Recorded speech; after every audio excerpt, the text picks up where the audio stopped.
എന്താണ് സാർ ഇതിന്റെ അർത്ഥം? ചോദ്യം ഉത്തരവൊന്നും വേണ്ട, തൽക്കാലം മാഡം വണ്ടിയിലോട്ട് കയറണം എന്ന് പറഞ്ഞ് എനിക്ക് കാര്യം അറിയണം.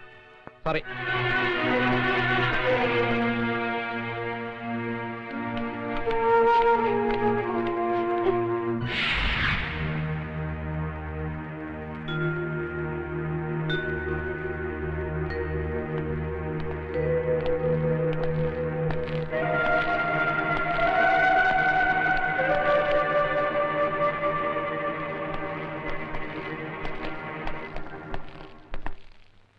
ക്ഷമിക്കണം മിസ് അശ്വതി മേനോൻ, ഒരു സാമൂഹ്യ പ്രവർത്തകയും അഭിഭാഷകയുമായ നിങ്ങളോട് ഞാൻ കാണിച്ചത് അനീതിയാണെന്ന് എനിക്കറിയാം. I am really sorry for that. പക്ഷേ വേണ്ടി വന്നു. നോ, ഇത് ഗുണ്ടായിസമാണ്. നിങ്ങൾ നോക്കിക്കോ, ഞാൻ ഇതിനെതിരെ പ്രതികരിക്കും. പ്രതികരിച്ചോളൂ. പക്ഷേ അതിനു മുമ്പ് എനിക്ക് പറയാനുള്ളത് മുഴുവൻ നിങ്ങൾ കേൾക്കണം. കേട്ടേ പറ്റൂ. 2 വർഷം മുമ്പ് coast guard inspector Rajasekharan Nair ദാരുണമായി കൊല ചെയ്യപ്പെട്ടു. അതിന് അദ്ദേഹം ചെയ്ത കുറ്റം, വധിക്കപ്പെടുന്നതിന് ഏതാനും ദിവസം മുമ്പ് സ്ഫോടക വസ്തുക്കളുമായി തീരത്തണഞ്ഞ ഒരു ബോട്ട് കസ്റ്റഡിയിലെടുത്തു. അതിൽ നിന്നും പിടിച്ചെടുത്ത സ്ഫോടക വസ്തുക്കൾ രായ്ക്ക് രാമാനം വെറും ഓലപ്പടക്കങ്ങളാണെന്ന് തെളിയിക്കാൻ അതിന്റെ സൂത്രധാരന്മാർക്ക് കഴിഞ്ഞു. പക്ഷേ രാജശേഖരന്റെ കൊലപാതകയെ അശ്വതി മേനോൻ എന്ന അഡ്വക്കേറ്റിന്റെ ബുദ്ധിയും മിടുക്കും കൊണ്ട് കോടതി വെറുതെ വിട്ടു. ആ പ്രതിയുടെ പേരാണ് ആമിർ അലി. ഒരിക്കൽ ഞാൻ ചോദിച്ചു, അന്ന് അവനെ സഹായിക്കാൻ കരുത്തരായ ആരെങ്കിലും നിങ്ങളെ സമീപിച്ചിട്ടുണ്ടോ എന്ന്. അത് നിങ്ങൾ ഒഴിഞ്ഞു മാറി. എനിക്കറിയാം അങ്ങനെ ആരോ നിങ്ങളെ സമീപിച്ചിട്ടുണ്ട്. എന്താണ് അയാളുടെ പേര്? ആ പേര് പറയിക്കാൻ ഇങ്ങനെയൊരു മാർഗം വേണ്ടിയിരുന്നില്ല അമർനാഥ്. ഒരേ ക്ലാസ്സിലിരുന്ന് പഠിച്ചവരാണ് നമ്മൾ. പഠിച്ച പാഠങ്ങൾ മനഃപ്പാഠമാക്കാൻ പരസ്പരം ബാധിച്ചിട്ടുണ്ട് പലപ്പോഴും. ആ അമർനാഥാണോ ഒരു ശത്രുവിനെ പോലെ, ഒരു കുറ്റവാളിയെ പോലെ? എന്നെ അമർനാഥിന് അറിയില്ലേ? സോറി, ഒരു ദൗത്യം ഏറ്റെടുത്താണ് ഞാൻ ഇവിടെ വന്നത്. പക്ഷേ ഞാൻ തോറ്റുപോയി. എന്നെ തോൽപ്പിച്ചവരുടെ കൂട്ടത്തിൽ താൻ ഉണ്ടാകരുതെന്ന് ഞാൻ ആഗ്രഹിച്ചു. ഒരു വട്ടമെങ്കിലും ജയിക്കാൻ, ഒരു സമൂഹത്തെ മുഴുവൻ രക്ഷിക്കാൻ ഒരു കച്ചിത്തിനും എനിക്ക് ആ പേര്. Please please tell me. നിങ്ങൾ എന്നെ ഒരുപാട് തെറ്റിദ്ധരിച്ചിരിക്കുകയാണ്. ആ കേസ് വാദിച്ചതിലൂടെ രാജ്യദ്രോഹികളാണ് ഞാൻ രക്ഷിച്ചതെന്ന് എനിക്കറിയില്ലായിരുന്നു. ഒരു പ്രതിക്ക് വേണ്ടി കോടതിയിൽ ഹാജരാകുക, കേസ് ജയിക്കുക, അഡ്വക്കേറ്റ് എന്ന നിലയിൽ പ്രശസ്തി നേടുക, പിന്നെ ഞാൻ ഒരുപാട് ഇഷ്ടപ്പെടുന്ന ഒരാളിന്റെ സുഹൃത്ത്, അനുയായി, സന്തത സഹചാരി. അയാൾ വന്ന് കാലു പിടിച്ചപ്പോ ആരാണ്?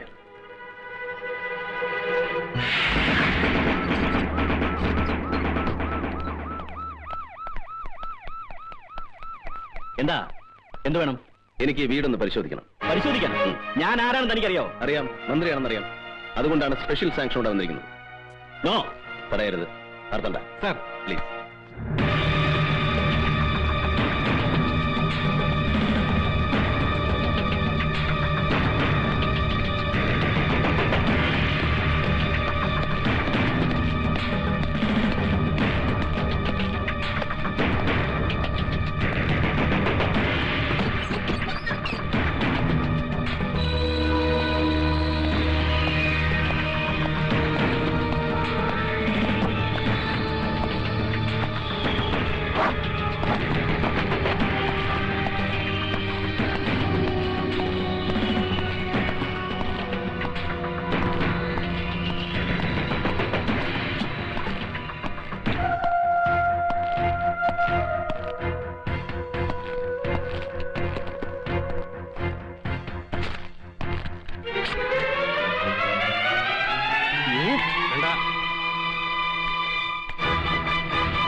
ഇതെല്ലാം പരിശോധിക്കുന്നതുവരെ നിങ്ങൾ സേഫാണ്. അതിനിടയിൽ അതിബുദ്ധി കാണിക്കാൻ ശ്രമിച്ചാൽ നാളെ ഇത് പത്രത്തിൽ വാർത്തയാകും. Be careful.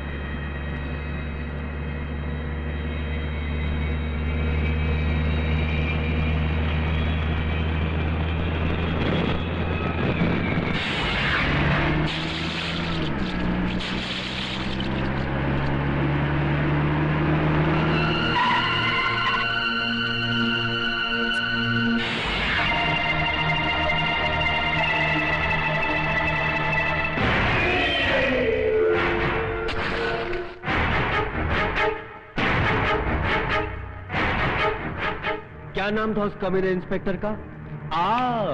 इंस्पेक्टर अमरनाथ। बड़ा कमाल का आदमी है यार। हर हमेशा मेरे को बोलता था ये करेगा वो करेगा। एक मामूली पुलिस इंस्पेक्टर को कुछ नहीं कर सका, अपने आप को इतना बड़ा बादशाह बोलता है। थू! अरे डूब मरो पानी में साला। मिनिस्टर, क्या वादा किया था जॉन बेटो से? क्या वादा किया था तुमने जिंदगी में सिर्फ एक ही बड़ा काम किया, हमारा सिगरेट का फ्लॉपी डिस्क उस इंस्पेक्टर के हाथ भोंक के। ചില്ലാനാ മत. क्यों नहीं चिल्लाऊं? गया अब साला भोंक के फायदा क्या? क्या फायदा? എനിക്കൊരു മുഖ്യമന്ത്രി പദമാണ് ആവശ്യമെങ്കിൽ നിങ്ങളെ ഇങ്ങോട്ട് കെട്ടി എഴുന്നേൽക്കേണ്ട ആവശ്യം എനിക്കില്ല. പൂമനം കടപ്പുറത്ത് തെട്ടൊമ്പെണ്ണത്തിന് കശാപ്പ് ചെയ്തപ്പോ എന്റെ 16 MLA-മാരെ കൂട്ടി ഒരു രാത്രി പ്രതിപക്ഷമായ ഒരു അലയൻസ്. അത്രയും മതിയായിരുന്നു ജയദേവന് മുഖ്യമന്ത്രിയാകാൻ. പക്ഷെ നിങ്ങൾ എന്നെ പറഞ്ഞു, വീണ്ടും വീണ്ടും കലാപം ഉണ്ടാക്കാൻ നിങ്ങൾ എന്നെ നിർബന്ധിച്ചു. ലക്ഷങ്ങളുടെ ആയുധങ്ങൾ, സ്ഫോടക വസ്തുക്കൾ നിങ്ങൾ ഇവിടെ ഇറക്കി. പഞ്ചാബിലും കാശ്മീരിലും എന്തിന് തൊട്ടടുത്ത സംസ്ഥാനങ്ങളിൽ വരെ അതിപ്പോഴും പൊട്ടിക്കൊണ്ടിരിക്കുകയല്ലേ? സ്വന്തം നാടിനെ വഞ്ചിച്ച്, എന്നെ വിശ്വസിച്ച് എന്റെ ജനങ്ങളെ വഞ്ചിച്ച് നിങ്ങൾ നടത്തിയ ക്രൂരമായ ചൂതാട്ടം. ലോക്, ഇപ്പൊ എന്റെ കയ്യിലെ പട്ടത്തിന്റെ ചരടൊന്ന് പാളിയപ്പോ തടി രക്ഷിക്കാനാണ് ഈ ഗർജനമെങ്കിൽ ഇന്റലിജൻസും ഇന്റർപോളും വലവീശിയിരിക്കുന്ന നിങ്ങൾ ബോംബെയിലും ഡൽഹിയിലും കളിച്ച കളിയൊന്നും അല്ല കളിയെന്ന് എനിക്ക് നിങ്ങളെ ബോധ്യപ്പെടുത്തേണ്ടി വരും. അതുകൊണ്ട് ആ വിരട്ടൊന്നും ഇവിടെ വേണ്ട. भाषण दिया? बहुत बहादुर है ना तू? मैं सुना तेरा भाषण, बहुत खुश हुआ। देख लिया कितना ताकत है तेरे में, समझा? നിങ്ങളുടെ വീട്ടിൽ നിന്ന് ആ നായിന്റെ മോൻ എടുത്തോണ്ട് പോയ ഫ്ലോപ്പി പരിശോധിച്ചാ എല്ലാരും കൊടുങ്ങും. അതിനു മുമ്പ് അവനെ തട്ടിക്കളയാൻ വല്ല മാർഗം ഉണ്ടോ എന്ന് ആലോചിക്കും. साला ये खेल ही पूरा डर का है।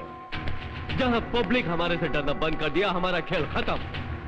अब आगे का खेल देखो मैं खेलता हूँ। ये दुश्मन का हाथ पैर काट के कुछ नहीं होने वाला, उसका साला गर्दन नीच काट डालने का, और वो गर्दन मैं काटेगा।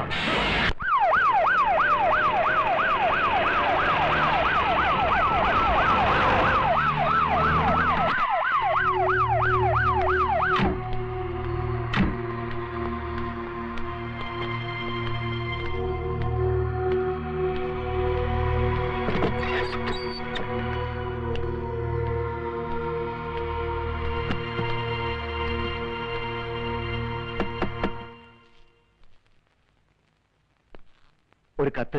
ഇതാ.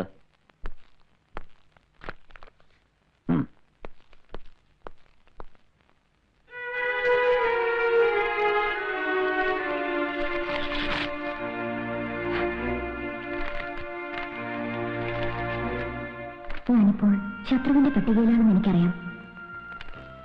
എങ്കിലും ആവശ്യപ്പെടുകയാണ്, വിരോധമില്ലെങ്കിൽ ഒന്നിന്റെ വീട് വരെ വരാമോ? മന്ത്രിയായിട്ടല്ല, പഴയ അബ്ദുൾ റഹീമായി. പക്ഷെ ചില രഹസ്യങ്ങൾ അത് പറഞ്ഞേ പറ്റൂ എന്ന് സ്വന്തം അശോകി.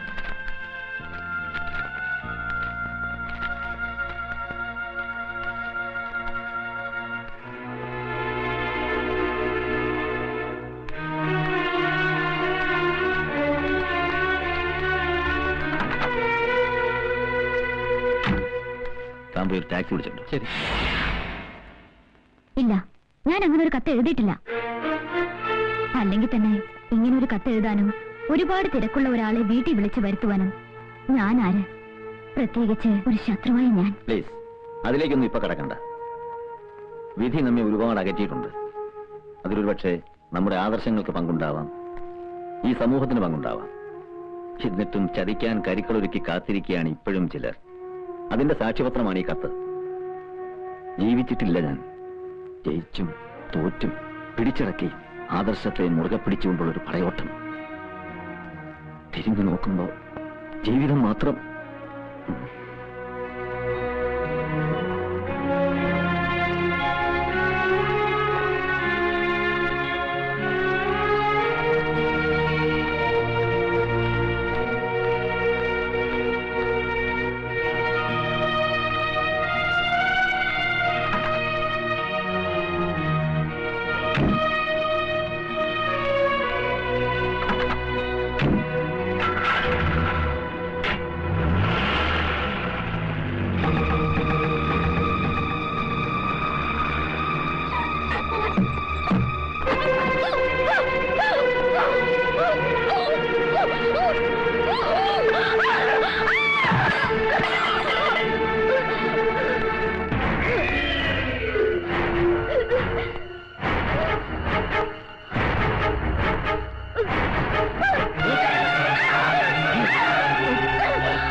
സത്യമാണെന്നറിയില്ല. ഇന്നലെ രാത്രി മന്ത്രി അബ്ദുൾ റഹീം സാറ് രഹസ്യമായി വീട്ടിൽ വന്നതായിട്ടാണ് ഇവിടെയൊക്കെ സംസാരം. അങ്ങനെ സംസാരം എന്താണ് കുഴപ്പം?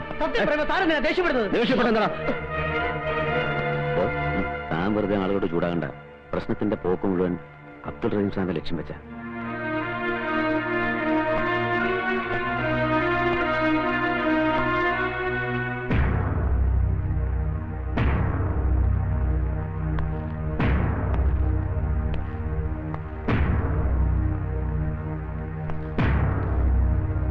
സൂക്ഷിച്ചു നോക്കുമോനെ.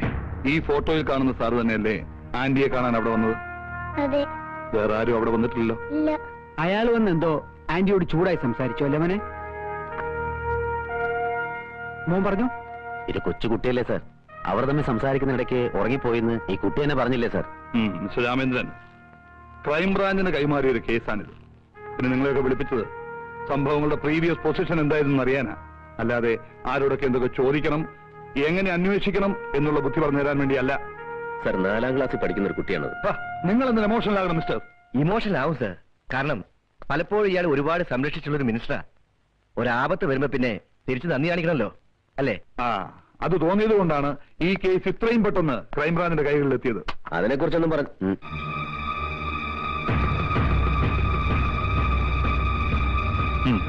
സാർ.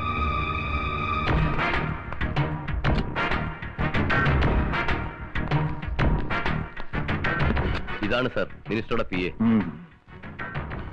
താനല്ലേ മിനിസ്റ്റർക്ക് ടൂറിസ്റ്റ് ആക്ട് വിളിച്ചു കൊടുത്തത്? കാർ വിളിച്ചു കൊടുത്തു. പക്ഷേ എന്താ ഒരു പക്ഷേ? വിളിച്ചു കൊടുത്തില്ലേ? അതിന്റെ അർത്ഥം മിനിസ്റ്റർ ആ വീട്ടിൽ പോയി എന്നല്ലടോ. അങ്ങോട്ടേക്കാണ് പോയത്. പക്ഷേ പിന്നെ എന്താ ഒരു പക്ഷേ? വയ്ക്കോ.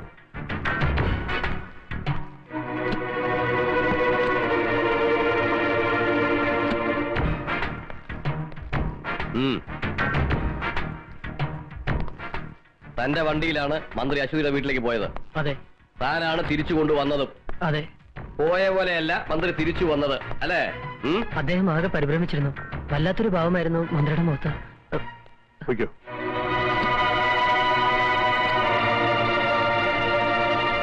സാർ, മിനിസ്റ്റർക്ക് ആ പെണ്ണിനോട് വേറെയും ശത്രുതയുണ്ട്. അദ്ദേഹത്തിനെതിരെ പ്രകടനം നയിക്കുക, പരസ്യമായി വെല്ലുവിളി നടത്തുക, അതും പഴയ കാമുകി. അല്ലായിരുന്നെങ്കിൽ ഒരിക്കലും അസമയത്ത്, അതും മറ്റാരെയും കൂടാതെ അദ്ദേഹം അവിടെ പോകുമായിരുന്നില്ല. അതെ, മിനിസ്റ്റർ ആയതിന്റെ പേരിൽ സംശയിക്കപ്പെടുന്ന ഒരാളെ ചോദ്യം ചെയ്യാതെ വിടുന്നതും ശരിയല്ല. സാർ പ്ലീസ്, ഇതിന്റെ പിന്നിൽ പ്രവർത്തിച്ചിരിക്കുന്നത് മുഴുവൻ ദേശദ്രോഹികളാണ് സാർ. മറ്റു പല കുറ്റങ്ങളും പുറത്തു കൊണ്ടുവരാതിരിക്കാനും പലരെയും നിശബ്ദരാക്കാനും വേണ്ടി മനഃപൂർവ്വം കളിച്ച കളിയാണ് സാർ. ഷടാപ്പ്! താൻ ആരോടോ ഇതൊക്കെ ചോദിക്കാൻ?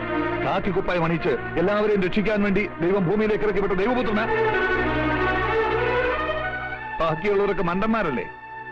പാതിരാത്രി നേരത്ത് അംഗരക്ഷകനെയും ഔദ്യോഗിക വാഹനം ഉപേക്ഷിച്ച് മന്ത്രി ആ പെണ്ണിന്റെ വീട്ടിലേക്ക് പോയത് ശൃംഗരിക്കാനല്ലേ? സാർ ഇറങ്ങി പോണം mister. I say you get out മാൻ.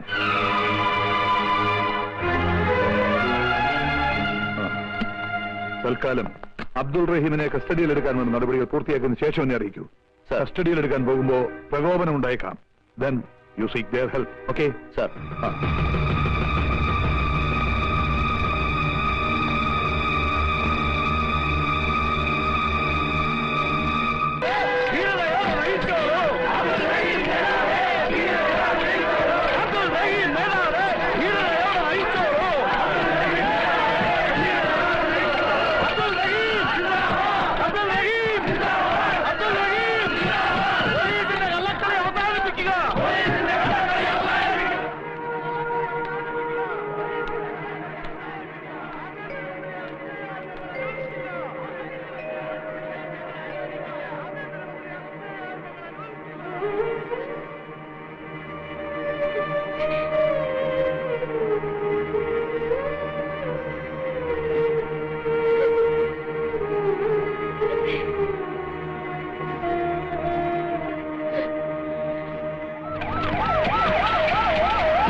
തോപ്പിച്ചിട്ടുണ്ടോ നമ്മളെ?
എഴുന്നേക്കടാ. നടക്ക്. നടക്ക്.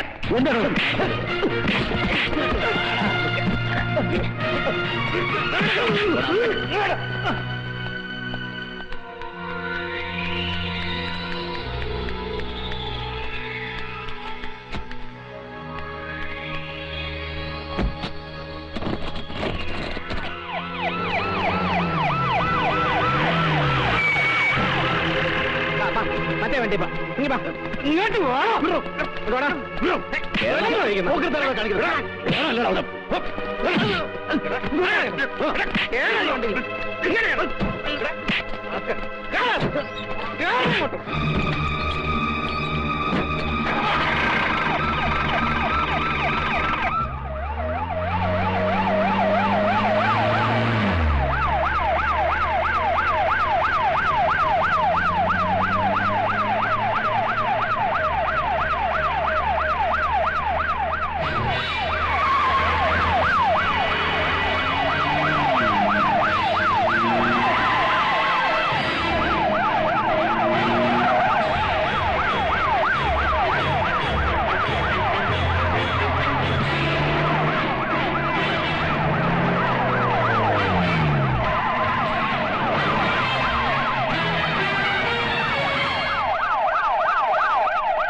കോസ്റ്റ് ഗാർഡ് ഇൻസ്പെക്ടർ രാജശേഖരൻ നായരുടെ നിഷ്ഠൂരമായ കൊലപാതകം, പൂമനം കടപ്പുറത്ത് നിങ്ങൾ നടത്തിയ ഹീനമായ മനുഷ്യക്കുരുതി, അധോലോക നായകൻ ജോൺ ബ്രിട്ടോയുമൊത്ത് നിങ്ങൾ നടത്തിയ വൻ ആയുധക്കള്ളക്കടത്ത്, ഇതെല്ലാം പുറത്തു വരുമെന്ന് ഉറപ്പായപ്പോൾ അശ്വതി എന്ന പാവം പെൺകുട്ടിയെ ശ്വാസം മുട്ടിച്ചു കൊന്നു.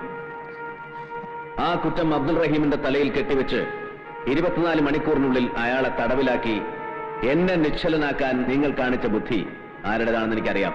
പക്ഷേ അതുകൊണ്ടൊന്നും എന്നെ തളയ്ക്കാനാവില്ല ജയദേവൻ. നാളെ കോടതിയുടെ കുമ്പസാരക്കൂട്ടിൽ ഞാൻ തന്നെ കയറ്റി നിർത്തും. കൂടെ അവനുണ്ടാവും, ജോൺ ബ്രിട്ടോ. മതിയോ പ്രസംഗിച്ചത്? കയ്യൂക്ക് കാണിച്ച് എന്നെ നിന്റെ മുമ്പിൽ കൊണ്ടിരുത്തിയപ്പോ മുട്ടും കുത്തിന്ന് മാപ്പിലൊക്കെ വിചാരിച്ചോ നീ? 7ാം ക്ലാസ്സിൽ പഠിക്കുമ്പോ കൈ പൊടിയും പിടിച്ച് തെരുവിലിറങ്ങിയവനാ ഞാൻ. അതിനിടയ്ക്ക് നിന്നെ പോലെ പല മിടുക്കന്മാരെ കണ്ടും പൊരുതിയും തറത്തും നിന്നവനെയൊക്കെ വെട്ടിമാറ്റിയുവാ ഞാൻ ഈ നിലയിലെത്തിയത്. താൻ പോണു. ഇവനൊരു കോപ്പും ചെയ്യില്ല. ഇവനേക്കായി നെഞ്ചൂക്കായിരുന്നു ഇവന്റെ തന്തയ്ക്ക്.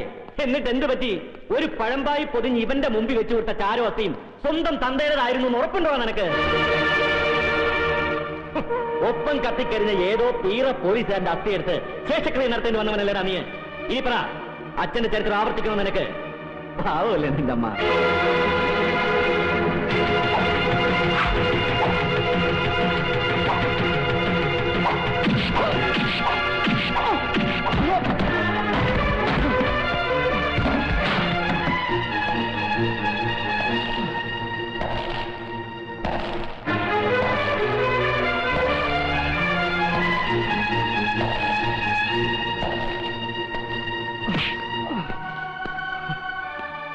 ആ അസ്ഥിയും ചാരവും പുണ്യതീർത്ഥത്തിൽ ഒഴുക്കുമ്പോഴും ആ ആത്മാവിനെ ബലിയൂട്ടുമ്പോഴും കണ്ണു നിറച്ച് കാണാതെ പിരിഞ്ഞ അച്ഛന്റെ സത്യം എന്റെ നെഞ്ചിലുണ്ടായിരുന്നു. 1000 വട്ടം ജന്മമെടുത്താലും അച്ഛനെന്ന വാക്കിന്റെ അർത്ഥവും പൊരുളും നിനക്ക് മനസ്സിലാവില്ല. അതറിയണമെങ്കിൽ ഒറ്റ തന്തയ്ക്ക് ജനിക്കണം.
നിങ്ങൾക്ക് അച്ഛനെയും മകനെയും സഹോദരങ്ങളെയും നഷ്ടപ്പെടുത്തിയത് ഇവനാണ്.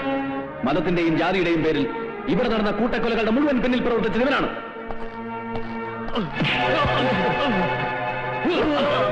ജോൺ ബ്രിട്ടോ, വർഗീയ സംഘർഷങ്ങളുടെ നാടല്ല ഇത്.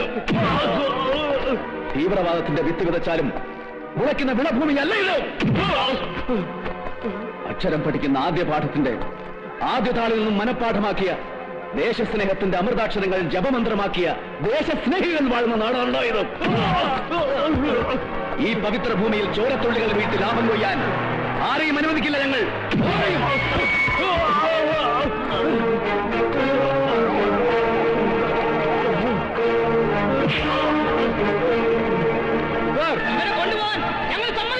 ഇവനെ ഞങ്ങൾക്ക് വേണം. ഇവരെ ഞങ്ങൾക്ക് വിട്ടുതരണം. ഇവരെ ശിക്ഷിക്കേണ്ട കോടതി ഇതാണ്. നിങ്ങൾ നിയമം കയ്യിലെടുക്കരുത്. സമാധാനമായിട്ട് പിരിഞ്ഞു വേണം.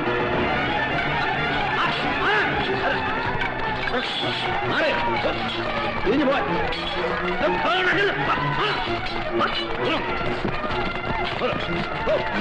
പ്രശ്നമുണ്ടാക്കരുത്.